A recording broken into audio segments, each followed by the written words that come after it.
Slava Isusu Christu, glory be to Jesus Christ. So we celebrate today the Nativity of Our Lady, the Mother of God. But generally speaking, when we take the act of being born, what it does mean? Actually, it means that we appear somehow as a separate person in this world. We are almost independent from our mother's womb. We are crying aloud on ourselves. We're giving the world the notice of us being born. And then whole life is kind of struggle of independency all the times. When we go to the kindergarten, when we go to school, to university, or whatever we do, we want to show the world who we are and that we can do and make that on our own. This is something that is driving our culture, at least the culture of Northern Hemisphere, for a long period of time, not just recently. We want to be noticed, we want to have our freedom, we want to be someone. I think when we speak on the culture, about the culture of dependency, we always think about something that is really bad.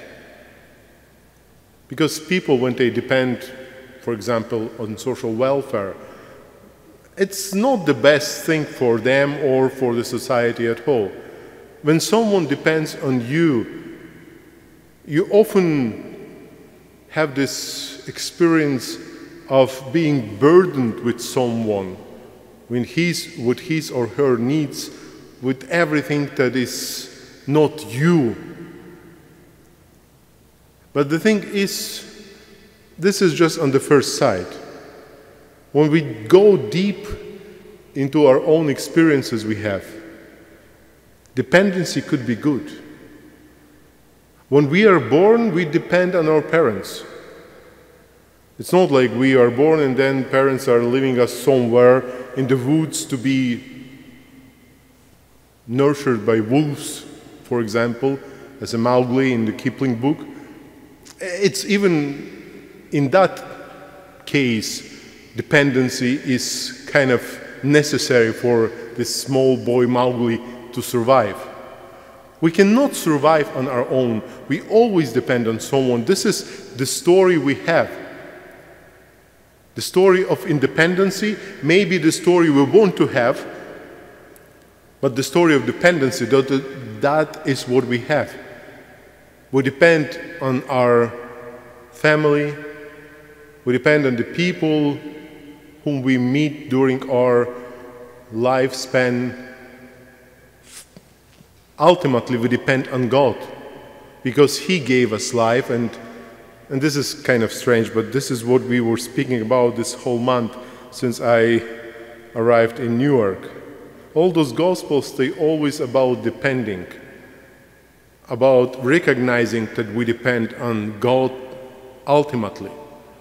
Mary is the best example of being dependent. She is not independent. She, first of all, depends in her nativity.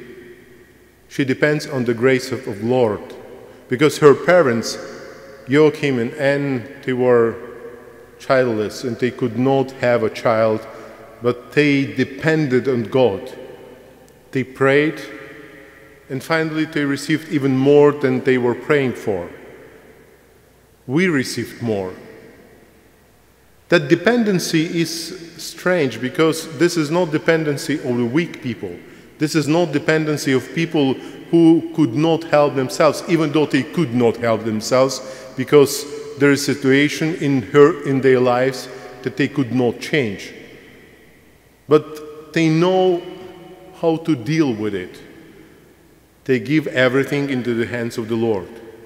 And then Mary is born, and she is her whole life depending on God. I think Luke is one who is always saying that Mary is listening and keeping the words of Lord in her heart. But this is something that is really important. You know, we can make our own decision. We can insist that our own decisions are the most important. We are independent enough to make our own decisions and even our own mistakes. But Mary is showing us that maybe the best way to deal with your life is depend on God. That dependency is active. Mary is not just sitting somewhere in the corner of her house waiting till something happened. She's always proactive. She's always one step ahead. Even when we consider that beautiful scene of Annunciation, when angel appears to Mary and announces her what changes she will experience in her life. She's one who listens even in the moment when nobody listens, because apparently when that scene happened around the well in Nazareth, many people were there. But Mary was aware of what is going on. And her whole life she listened, she cooperated, she was co-responsible.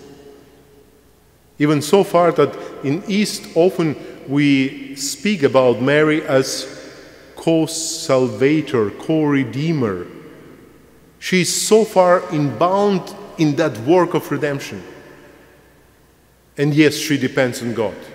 She is not a strong, independent woman in our own way of thinking, but she is strong in her dependency. She changes the face of the world because she cooperates with God. I think this is what the Christian dependency on God is supposed to look like. To listen, to cooperate, to be co-responsible, not to just sit and wait till something happens, but always being active, proactive in seeking the will of God, in fulfilling that will of God, in being on the same path that God is guiding this world. So this feast day of Nativity of our Mother Mary, may this feast day be for us an opportunity to remember that we also depend on God. And that dependency is not disabling us, but enabling us to be active and to change the world we live. Slava Isusu Christu.